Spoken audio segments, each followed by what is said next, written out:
Menertawakan dunia persilatan. Xiao Jianghu. Audiobook, novel silat. Cerita, Jin Yong. Jilid 136.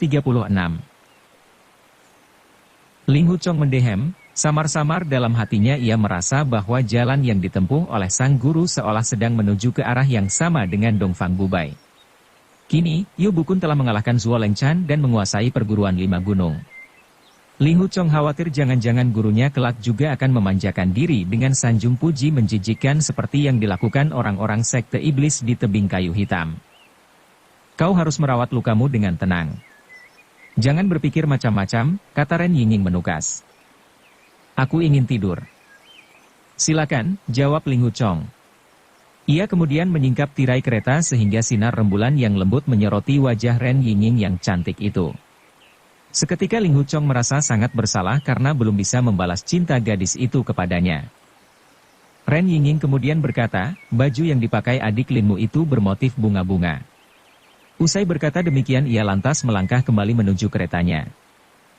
Seketika Ling Huchong merasa heran dan berpikir, dia berkata baju adik Lin bermotif bunga-bunga? Apa yang aneh? Adik Lin baru saja menjadi pengantin, tidak heran kalau dia memakai baju-baju baru yang mewah. Dasar perempuan, bukannya memperhatikan ilmu pedang, tapi malah melihat baju yang dipakai, sungguh lucu. Sambil memejamkan mata ia membayangkan keadaan Lin Pingxi sewaktu melabrak Yu Changhai, namun baju motif bunga bagaimana yang tadi dipakai pemuda itu sudah dilupakan olehnya. Sampai tengah malam, tiba-tiba dari jauh berkumandang suara derap laju kaki kuda. Dua sosok penunggang kuda kembali datang. Ling Huchong lantas bangkit dari tidur dan menyingkap tirai kereta. Dilihatnya murid-murid Henshan dan Qing Cheng juga sudah bangun semua. Murid-murid Henshan segera membagi diri ke dalam beberapa kelompok yang terdiri atas 7 orang, yang masing-masing kemudian membentuk formasi 7 pedang untuk menghadapi segala kemungkinan. Sementara itu, murid-murid Qing Cheng juga sudah mengeluarkan senjata masing-masing. Ada yang berjaga di tepi jalan, ada pula yang bersandar pada tembok rumah. Keadaan mereka jauh lebih tegang dan gelisah daripada murid-murid Henshan yang terlihat tenang. Tak lama kemudian tampak 2 penunggang kuda datang mendekat dengan cepat. Di bawah sinar rembulan dapat terlihat dengan jelas, bahwa yang datang itu tidak lain tidak bukan adalah Lin Pingxi dan Yu Lingshan. Begitu mendekat, Lin Pingxi segera berteriak, Yu Changhai, demi untuk menguasai jurus pedang penakluk iblis milik keluarga kami, kau telah membunuh ayah dan ibuku. Sekarang biarlah aku memperlihatkan ilmu pedang yang kau incar ini sejurus demi sejurus. Hendaknya kau memperhatikan dengan seksama. Ia lantas menahan kudanya, lalu melompat turun. Sebilah pedang tampak tersandang di balik punggungnya. Dengan langkah cepat ia lantas mendekati orang-orang Qing Cheng. Ling Huchong memperhatikan semua yang terjadi. Tampak Lin Pingxi mengenakan baju berwarna hijau kumala, dengan ujung lengan bersulamkan motif bunga-bunga berwarna kuning emas. Pinggiran baju tampak dilapisi dengan renda kuning pula, sementara pinggangnya memakai sabuk berwarna kuning emas. Penampilannya begitu mewah. Menyaksikan itu Ling Huchong berpikir, biasanya adik Lin berpakaian sederhana, tapi sesudah menjadi pengantin sifatnya lantas berubah seketika. Tapi aku juga tidak bisa menyalahkan dia. Seorang pemuda tampan mendapatkan jodoh yang serasi sudah tentu merasa gembira. Pantas kalau dia berdandan secakap mungkin. Kemarin malam ketika Lin Pingxi membekuk Yu Changhai dalam sekali gebrak di samping panggung Fengshan, lagaknya juga sama seperti saat ini. Sudah tentu pihak Qing Cheng tidak mau memberikan kesempatan lagi kepadanya untuk mengulangi serangan yang licik seperti itu. Maka, begitu Yu Changhai membentak memberikan perintah, seketika 4 orang muridnya pun menerjang maju dengan pedang terhunus. 2 pedang menusuk ke arah dada Lin Pingxi dari kiri dan kanan, sedangkan 2 pedang yang lain menebas ke arah sepasang kakinya pula. 6 dewa lembah persik ikut khawatir melihatnya. Seketika mereka pun berteriak memperingatkan Lin Pingxi, awas, nak, seru 3 di antaranya, dan, nak, awas, seru 3 yang lain. Istri yang diabaikan. Tak disangka Lin Pingxi tetap tenang-tenang saja. Dengan kecepatan luar biasa mendadak kedua tangannya menjulur ke depan, kemudian mengibas ke samping sehingga tangan kedua lawan yang menusuk dadanya itu pun terdorong pula. Sekejap kemudian terdengarlah suara jeritan dari 4 orang. Dua di antara mereka seketika roboh terkulai, sedangkan dua lainnya yang bermaksud menusuk dada Lin Pingxi tadi berputar balik karena tangan mereka terkena kibasan lengan pemuda itu. Akibatnya, mereka pun saling menusuk perut teman sendiri. Itu tadi adalah jurus kedua dan ketiga ilmu pedang penakluk iblis. "Apa kau sudah melihatnya dengan jelas?" seru Lin Pingxi. Usai berkata ia lantas memutar tubuh dan hinggap di atas kudanya, kemudian melaju pergi. Orang-orang Kinceng sampai terkesima sehingga tiada seorang pun yang berangkat mengejar. Ketika mereka memperhatikan kedua kawan yang masih berdiri, ternyata keduanya dalam posisi saling tusuk perut sampai ke dada kawan dari bawah. Kedua kaki masing-masing masih berdiri tegak, padahal sebenarnya mereka sudah kehilangan nyawa. Cara Lin Pingxi menjulurkan tangan dan mengibas sambil mendorong tadi telah dilihat dengan jelas oleh Ling Huchong. Hal itu membuatnya terkejut sekaligus kagum pula. Sungguh bagus, sungguh bagus. Yang ia lakukan tadi bukan ilmu silat tangan kosong, tetapi sebuah ilmu pedang meski tanpa pedang di tangannya, demikian ia berpikir. Di bawah sinar bulan tampak bayangan Yu Changhai yang pendek itu berdiri terkesima di samping keempat mayat muridnya. Murid-murid Kinceng berkeliling di sekitar sang guru, tapi dari jarak yang agak jauh. Tiada seorang pun yang berani membuka suara. Selang agak lama, Ling Huchong kembali memandang keluar kereta. Dilihatnya Yu Changhai masih tetap berdiri tegak di tempat semula tanpa bergerak sedikit pun, sementara bayangannya sudah bertambah panjang, pertanda sudah sekian lama ia termangu-mangu di situ. Sebagian murid-murid Kinceng juga terpaku di tempatnya, sebagian sudah menyingkir pergi, sebagian lagi sudah mengambil duduk. Namun Yu Changhai sendiri masih juga berdiri kaku di situ. Dalam hati Ling Huchong merasa kasihan juga kepada Yu Changhai, ketua perguruan Kinceng yang terkenal itu ternyata kehabisan akal dan sama sekali tak berdaya menghadapi ajal di tangan seorang lawan yang jauh lebih muda. Karena sudah mengantuk, Ling Huchong lantas memejamkan mata untuk tidur. Dalam lelapnya itu tiba-tiba terasa keretanya seperti berguncang, menyusul terdengar suara bentakan sang kusir.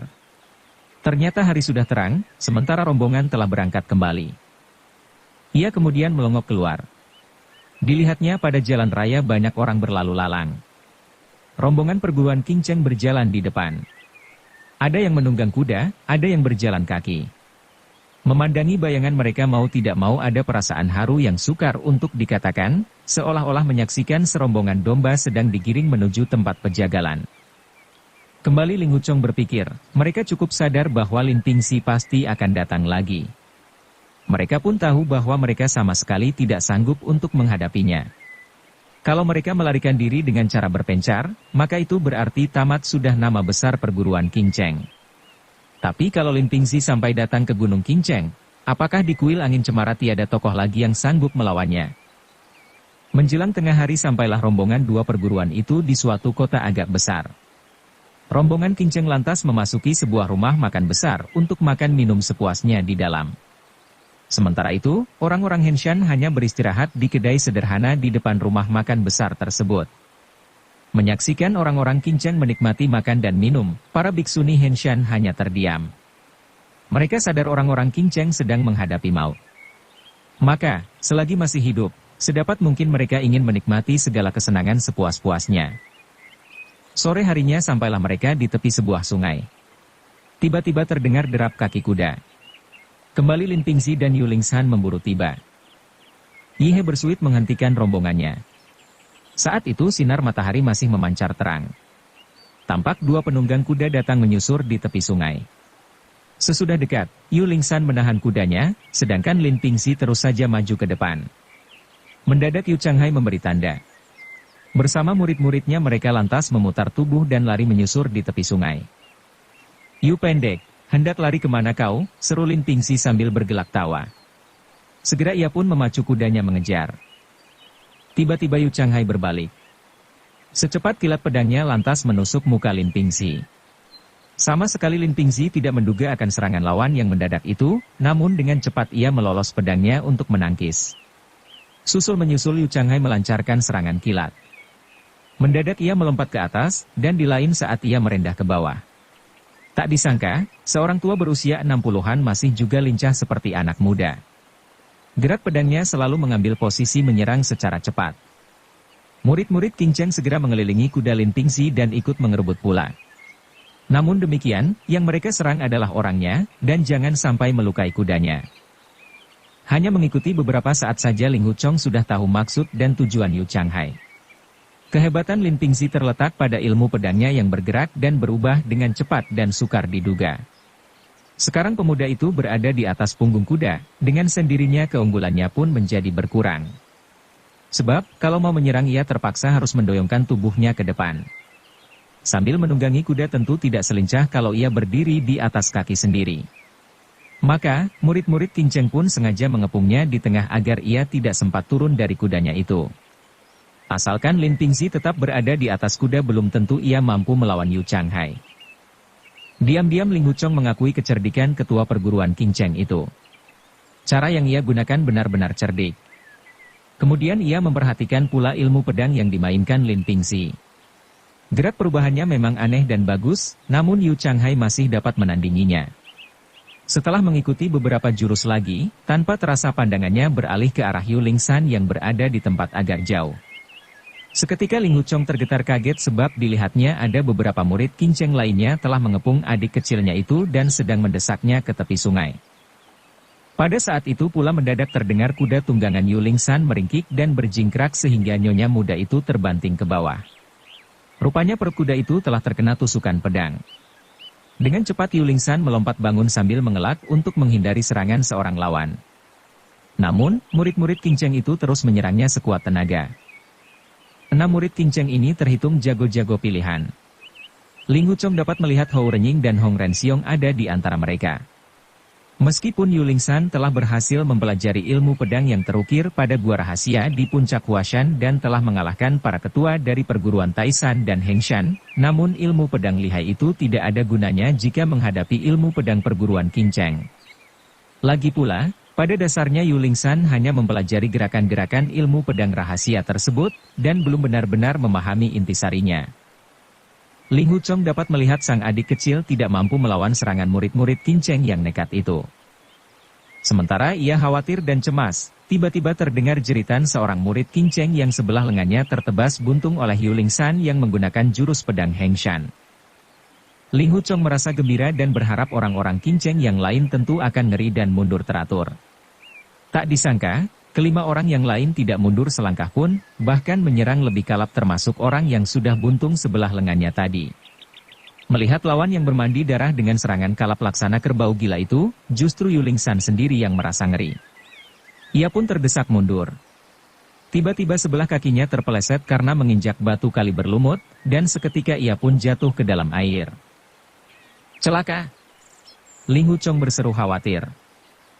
Beginilah cara kita menghadapi Dongfang Bubai tempo hari, tiba-tiba terdengar suara Ren Yingning menyahut. Ling Huchong tidak sadar sejak kapan gadis itu berada di sampingnya. Ucapan Ren Yingning memang tidak salah. Pada pertempuran di tebing kayu hitam tempo hari jelas-jelas ia dan ketiga lainnya tidak sanggup melawan Dongfang Bubai. Untung saja waktu itu Ren Yingning mengganti haluan dan menyerang Yang Lianting sehingga perhatian Dongfang Bubai pun terbagi. Akhirnya, pendekar mahasakti itu menjadi lengah dan binasa pula. Sekarang ini cara yang dipakai Yu Changhai memang mirip dengan siasat Ren Yingning waktu itu. Tentu saja Yu Changhai tidak menyaksikan bagaimana Ling Huchong dan Ren Wuxing membunuh Dongfang Bubai, namun pikirannya yang cerdik membuatnya melakukan hal yang sama pada saat sedang terdesak oleh lawan tangguh. Ling Huchong menduga Lin Pingxi tentu akan meninggalkan lawan-lawannya untuk menolong sang istri. Tak disangka, pemuda itu masih terus bertempur melawan Yu Changhai, sama sekali ia tidak ambil pusing terhadap keadaan istrinya yang terancam bahaya itu. Yu Lingsan sendiri segera melompat bangun setelah tercebur ke dalam air dangkal tadi. Di lain pihak, murid-murid Qin Cheng juga menyadari bahwa hidup mati perguruan mereka dan keselamatan diri sendiri hanya tergantung pada pertempuran yang menentukan sekarang ini. Maka, mereka pun bertempur dengan nekat dan mengerahkan segenap kemampuan. Tiba-tiba murid yang buntung lengannya tadi telah membuang pedangnya dan kemudian menjatuhkan diri untuk menggelinding ke arah Yu Lingsan. Segera ia memeluk kaki nyonya muda itu dengan menariknya kencang-kencang. "Adik Ping, lekas bantu aku," seru Yu Lingsan khawatir. Yu Pendek ingin melihat kehebatan jurus pedang penakluk iblis, maka biar dia melihat secara jelas agar mati pun tidak penasaran, kata Lin Pingxi sambil menyerang lebih cepat sehingga Yu Changhai hampir-hampir tidak sempat bernapas. Sungguh hebat jurus pedang penakluk iblis yang dimainkan Lin Pingxi itu. Meski sambil duduk di atas kuda, namun pedangnya yang menari-nari sudah cukup untuk membuat Yu Changhai terdesak kelabakan. Yu Changhai pernah mempelajari ilmu pedang penakluk iblis dari gurunya dan tidak melihat ada yang istimewa pada jurus-jurus tersebut. Akan tetapi, jurus-jurus yang sederhana itu saat berada di tangan Lin Pingxi ternyata mengandung banyak gerak perubahan di sana-sini yang membuatnya terdesak kewalahan dan hanya bisa berteriak-teriak gusar. Harapan satu-satunya adalah menggetar jatuh pedang pemuda itu menggunakan tenaga dalamnya yang jauh lebih tinggi. Akan tetapi, sejak jurus pertama tadi Yu Changhai sama sekali tidak pernah adu senjata dengan Lin Pingxi. Sungguh cepat gerak pedang pemuda itu yang menerjang ke arahnya tanpa bisa ditangkis sedikit pun. "Hei, kau, bentak Ling Huchong gusar. Tadinya ia mengira Lin Pingxi tidak mampu melepaskan diri dari kepungan Yu Changhai dan murid-muridnya untuk menolong sang istri. Namun, dari ucapannya itu terdengar jelas bahwa Lin Pingxi sama sekali tidak menghiraukan keadaan Yu Lingshan. Yang dianggapnya penting hanyalah bagaimana mempermainkan Yu Changhai yang sudah tak berdaya sampai putus asa. Sementara itu matahari sudah mulai terbit. Ling Huchong dapat melihat bibir Lin Pingxi menyeringai penuh rasa gembira. Ia bagaikan seekor kucing yang berhasil menangkap tikus dan mempermainkan mangsanya itu sebelum dibunuh. Padahal, seekor kucing saja tidak mempermainkan mangsanya dengan penuh perasaan dendam dan kebencian sebagaimana yang dilakukan Lin Pingxi terhadap Yu Changhai itu. Adik Ping, lekas kemari tolong aku," seru Yu Lingshan kembali memanggil suaminya. Suaranya terdengar serak pertanda rasa takut dan ngeri di hatinya telah memuncak. "Sebentar lagi aku datang. Kau bertahanlah dulu. Aku harus menuntaskan semua jurus pedang penakluk iblis. Sebenarnya antara keluargaku dengan Yu Pendek tidak ada permusuhan apa-apa. Dia membantai keluargaku hanya karena ingin menguasai ilmu pedang leluhur kami. Sekarang akan kuperagakan semua jurus keluargaku agar dia tidak mati penasaran.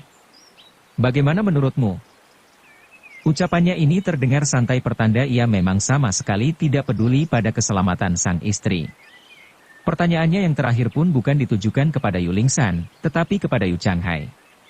Karena Yu Changhai tidak memahami maksud perkataannya itu, Lin Pingxi pun menegas, "Bagaimana menurutmu, Yu Pendek?" Gerak serangan Lin Pingxi ini sungguh anggun dan gemulai, mirip dengan jurus pedang gadis kumala andalan Ning Zongze, istri Yu Bukun. Yang menjadi perbedaan ialah, gerak serangan Lin Pingxi ini memancarkan hawa jahat luar biasa. Sebenarnya Ling Huchong ingin sekali menyaksikan seluruh jurus pedang penakluk iblis dimainkan oleh Lin Pingxi sampai tuntas. Namun, di sisi lain ia mengkhawatirkan keadaan Yu Lingshan yang sedang dalam bahaya itu. Maka, begitu mendengar Yu Lingshan kembali berteriak-teriak minta tolong, ia pun tidak tahan lagi dan segera berkata, "Kakak Ihe, Kakak Yiking, tolong kalian membantu Nona Yu. Dia dalam bahaya." Yiking menjawab, "Kita sudah menyatakan tidak akan membantu pihak manapun juga. Rasanya tidak enak bila kita ikut turun tangan.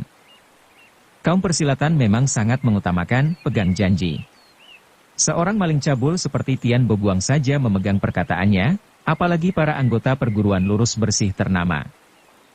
Mendengar jawaban Yiking itu, Ling Huchong merasa apa yang dikatakannya memang benar. Malam sebelumnya Yihe sudah menyatakan dengan tegas kepada Yu Changhai bahwa perguruan Henshan sama sekali tidak akan membantu pihak manapun juga. Kalau sekarang mereka membantu Yu Lingshan, itu berarti merusak nama baik perguruan Henshan. Menyadari hal ini, Ling Huchong merasa sangat gelisah dan tak berdaya. Ini, ujarnya semakin cemas.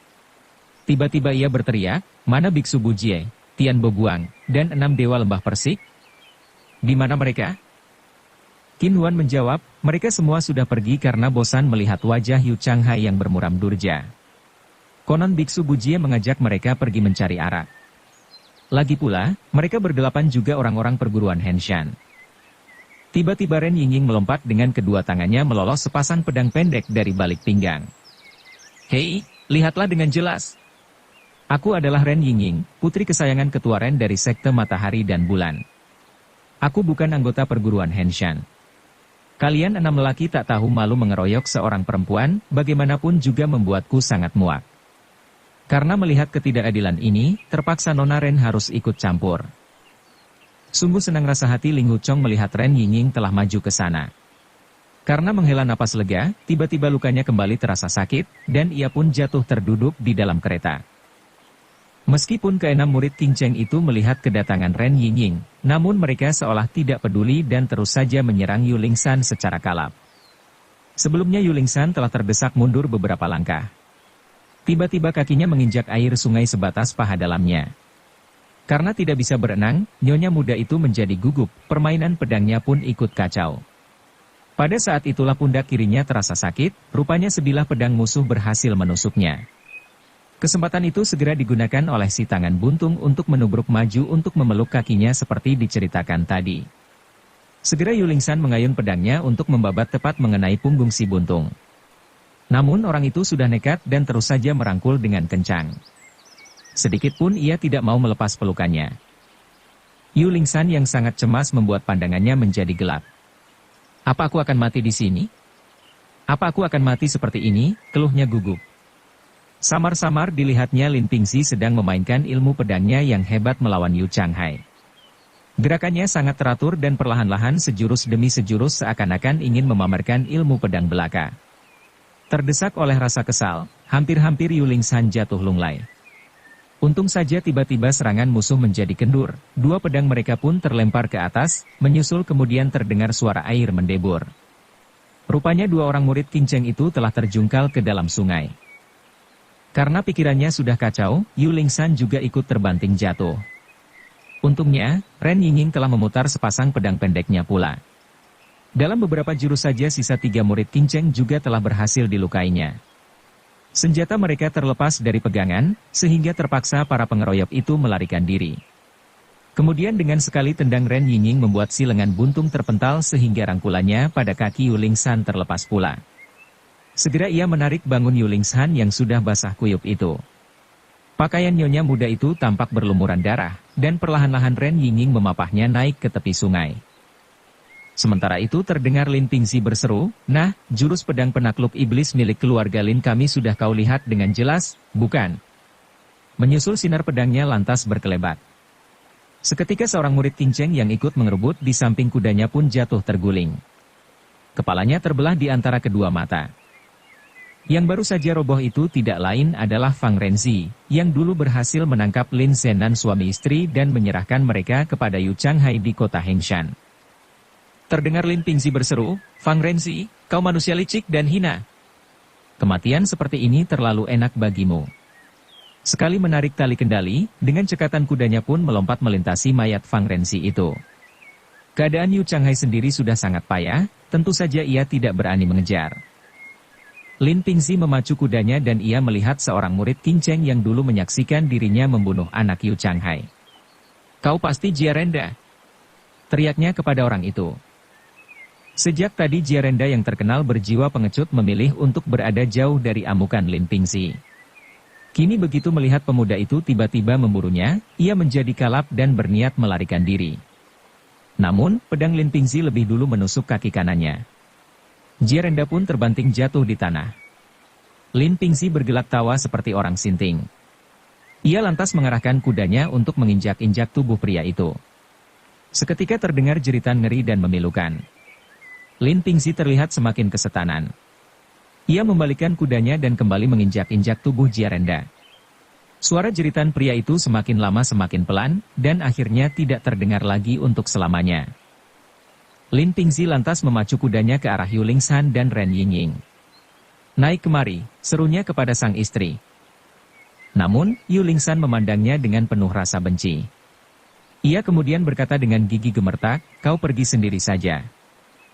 "Dan kau?" tanya Lin Pingxi. "Untuk apa kau mengurusi aku?" jawab Yu Lingshan ketus. Lin Pingxi memandang sekejap ke arah murid-murid Henshan, lalu tertawa sinis.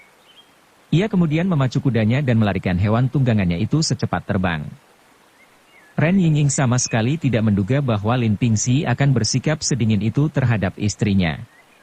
Padahal mereka masih terhitung pengantin baru. "Nyonya Lin, Silakan kau beristirahat ke dalam keretaku saja, katanya kemudian. Kelopak mata Yulingsan sudah penuh dengan air mata. Sedapat mungkin ia menahan agar air matanya tidak sampai menetes keluar. Maka, dengan terbata-bata ia menjawab, aku tidak mau. Kenapa? Kenapa kau menolong aku? Bukan aku yang menolongmu, tapi kakak pertamamu yang ingin menolong, jawab Ren Yingning jujur. Yulingsan merasa hatinya sangat pilu. Tak tertahankan lagi air matanya pun menetes bercucuran. Dapatkah kau, meminjamkan seekor kuda padaku, ujarnya kemudian. Baik, jawab Ren Yingning lalu pergi mengambil seekor kuda. Terima kasih banyak. Kau, kata Yulingsan lirih. Segera ia melompat dan hinggap di atas punggung kuda itu kemudian memacunya kencang-kencang. Arah yang ditempuh ternyata berlawanan dengan Lin Pingxi. Sepertinya ia memutuskan untuk kembali ke Gunung Songshan.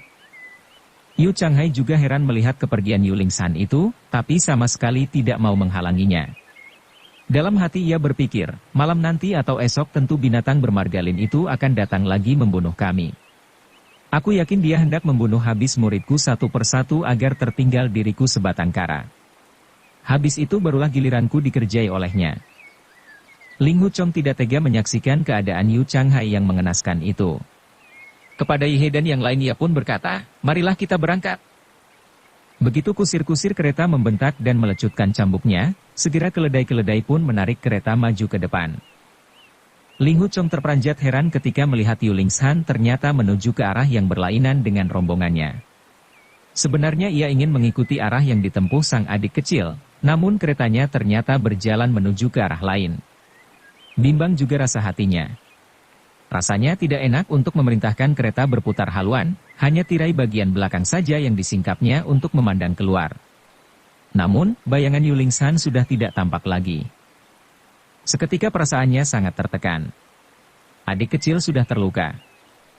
Sendirian dia menuju ke sana. Apakah dia akan baik-baik saja? Tiba-tiba terdengar Qin Huan berkata di sampingnya, dia kembali ke Gunung Songshan. Dia tentu aman berada di samping ayah ibunya. Kakak tetua tidak perlu khawatir. Agak lega hati Ling Huchong mendengarnya. Ia pun mengiyakan, kemudian berpikir, adik Qin sungguh cermat. Dia selalu dapat menerka apa yang ada di pikiranku. Hari berikutnya ketika matahari sudah berada di atas kepala, rombongan perguruan Henshan itu berhenti di sebuah kedai makan kecil. Sebenarnya tidak bisa dikatakan kedai makan, sebab hanya terdiri dari beberapa gubuk yang dibangun di tepi jalan. Gubuk-gubuk itu tanpa dinding, terdiri dari beberapa buah meja kasar dan bangku-bangku panjang sekadar tempat makan minum orang yang berlalu lalang. Maka, begitu dibanjiri oleh rombongan perguruan Henshan, seketika rumah makan itu kewalahan, kurang beras dan kurang lauk. Untungnya rombongan ini membawa perbekalan yang cukup, sampai alat-alat masak pun dibawa pula. Segera mereka menanak nasi dan memasak sayur di samping gubuk-gubuk tersebut. Terlalu lama duduk di dalam kereta membuat Ling Huchong merasa jemu. Untung lukanya sudah lumayan pulih setelah berkali-kali dibubuhi obat-obatan perguruan Henshan yang mujarab. Zheng E dan Qin Huan lantas memapahnya turun untuk kemudian duduk bersantai di dalam gubuk. Matanya memandang ke timur dan hatinya berpikir, entah adik kecil akan datang kemari atau tidak. Ia lantas melihat debu mengepul tinggi dari jauh. Satu rombongan lagi sedang menuju ke tempat mereka. Ternyata rombongan perguruan Qingcheng yang tiba. Sesampainya di gubuk itu, mereka juga berhenti untuk menanak nasi. Yu Changhai tampak duduk sendiri menyanding meja, termangu-mangu tanpa bersuara. Sepertinya Yu Changhai menyadari ajalnya sudah dekat, sehingga ia merasa tidak perlu sirik dan menghindari rombongan perguruan Henshan lagi. Hari ini aku paling-paling hanya mati saja. Persetan apakah orang-orang Henshan menyaksikan bagaimana aku mati atau tidak, pikirnya dalam hati. Benar juga, tak lama kemudian dari arah barat terdengar suara derap kaki kuda. Tampak seorang pria muda memacu kudanya makin mendekat dengan perlahan. Penunggang kuda itu memakai baju sulam bunga-bunga, siapa lagi kalau bukan Lin Pingxi? Sesampainya di depan gubuk, Lin Pingxi lantas menghentikan kudanya. Orang-orang Qingcheng ternyata tidak ambil pusing kepadanya, bahkan melirik saja tidak. Semuanya sibuk dengan pekerjaan masing-masing. Yang menanak nasi tetap menanak nasi, yang minum tetap enak-enak minum. Hal ini benar-benar di luar dugaan Lin Pingxi. Segera ia bergelak tawa dan berkata, tidak peduli kalian menyerang lebih dulu atau tidak, tapi aku akan tetap membunuh kalian semua. Usai berkata ia lantas melompat turun. Sekali menepuk pantat kuda, hewan itu pun menyingkir mencari rumput.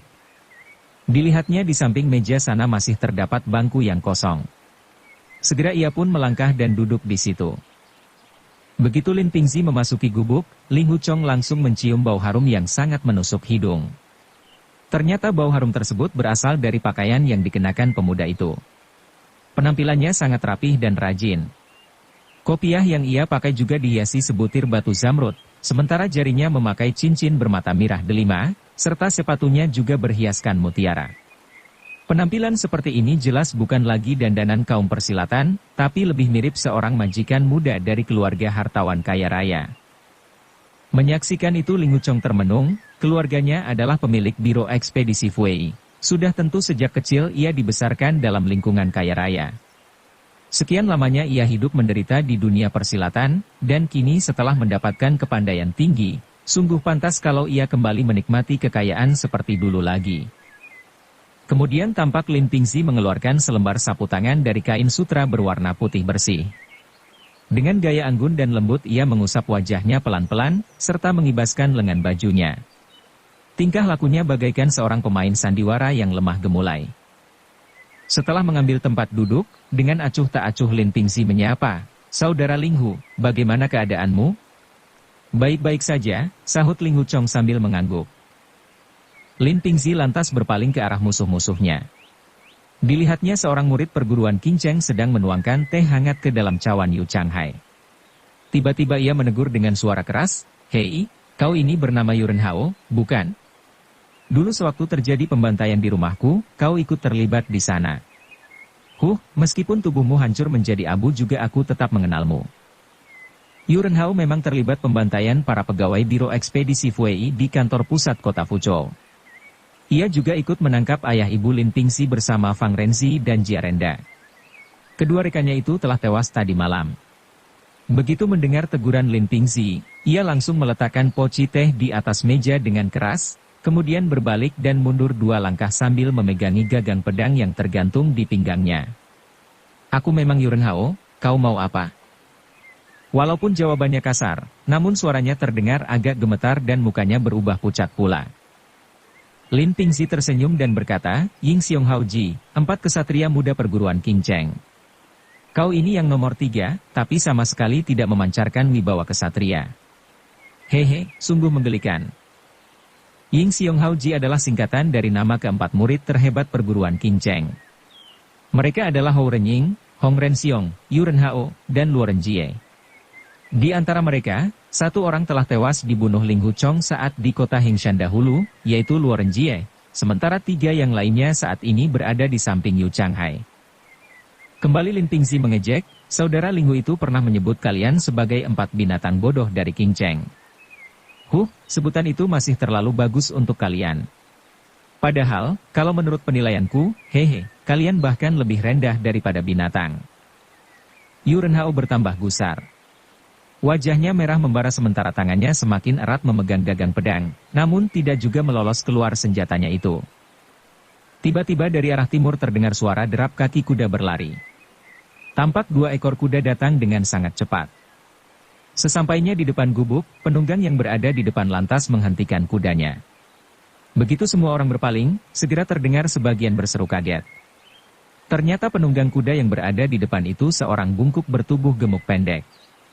Ia tidak lain adalah Mo Gaofeng, si bungkuk dari utara. Sungguh tidak disangka-sangka, penunggang kuda yang di belakang ternyata Yu Lingsan. Melihat Yu Lingsan datang, seketika dada Ling Huchong terasa hangat dan hatinya senang. Namun, dilihatnya kedua tangan adik kecilnya itu tampak ditelikung ke belakang, dan tali kendali kudanya juga dipegang oleh Mo Gaofeng. Jelas ia telah tertangkap dan ditawan oleh pendekar bungkuk itu. Segera Ling Huchong bermaksud turun tangan, namun lantas terpikir olehnya, suaminya berada di sini, untuk apa orang luar sepertiku harus bertindak? Jika suaminya sudah tidak peduli barulah nanti aku mencari akal untuk bisa menolongnya.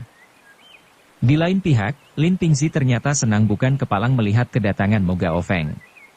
Ia berkata dalam hati, orang bungkuk ini ikut menyiksa ayah ibuku sampai meninggal. Sungguh tak kusangka, hari ini dia datang sendiri mengantar nyawa kemari. Langit memang maha adil. Sementara itu, Mo Gaofeng ternyata tidak mengenali Lin Pingxi. Dahulu mereka memang pernah bertemu di kota Hengshan, tapi waktu itu Lin Pingxi menyamar sebagai seorang bungkuk dengan wajah ditutup koyok. Memang selanjutnya Mo Gaofeng dapat membongkar kalau bungkuk tersebut adalah palsu, namun tetap saja ia tidak mengetahui bagaimana wajah Lin Pingxi yang sebenarnya. Mo Gaofeng lantas berpaling kepada Yu Lingshan dan berkata, karena ada teman sebanyak ini berkumpul di sini, seharusnya kita juga berhenti untuk minum teh. Tapi kakekmu ini sedang ada urusan penting. Untuk itu, marilah kita berangkat saja. Diam-diam ia merasa gentar melihat orang-orang perguruan Henshan dan King Cheng. Daripada mereka turun tangan menolong Yu Lingshan, tentu lebih baik ia segera menyingkir pergi. Maka ia pun membentak hendak melarikan kudanya kembali. Rupanya kemarin sewaktu Yu Lingshan terluka dan ingin kembali ke Gunung Songshan untuk bergabung dengan ayah ibunya, di tengah jalan ia disergap Mo Gaofeng. Si bungkuk ini menyimpan dendam kepada Yu Bukun yang telah mengalahkannya saat adu tenaga dalam di kota Hengshan dulu. Kemudian didengarnya pula bahwa putra Lin Zenan telah bergabung dengan perguruan Huashan, serta menjadi menantu Yu Bukun. Oleh karena itu, ia pun menyimpulkan bahwa kitab pedang penakluk iblis pasti juga jatuh ke tangan Yu Bukun. Kebanyakan kaum serikat pedang lima gunung tidak menyukai sifat buruk Mo Gaofeng, sehingga Zuo Lengchan pun tidak mengundangnya dalam acara pendirian perguruan lima gunung. Hal ini membuat Mo Gaofeng sangat gusar dan merasa direndahkan. Diam-diam ia datang dan bersembunyi di sekitar Gunung Songshan untuk mengganggu orang-orang kelima perguruan yang turun gunung. Apabila yang lewat seorang guru atau murid angkatan tua, ia memilih bersembunyi. Sebaliknya, jika yang melintas adalah murid-murid muda, ia bermaksud menghajar mereka sebagai pelampiasan kebencian. Akan tetapi, setelah acara berakhir, orang-orang kelima perguruan itu turun gunung dalam kelompok-kelompok berjumlah belasan atau puluhan, sehingga si bungkuk merasa tidak bisa berbuat apa-apa. Maka, ketika melihat Yu Lingshan berkuda sendirian menuju ke atas Gunung Songshan, Mo Gaofeng merasa sangat kebetulan. Meskipun ilmu silat nyonya muda ini maju pesat, namun ia tetap bukan tandingan si bungkuk dari utara. Apalagi ia sendiri baru saja terluka dan langsung disergap secara tiba-tiba oleh Mo Gaofeng, sehingga dapat dengan mudah tertangkap oleh manusia bungkuk itu. Bersambung ke jilid 137. Dukung kami dengan subscribe, follow, like, komen dan share. Terima kasih.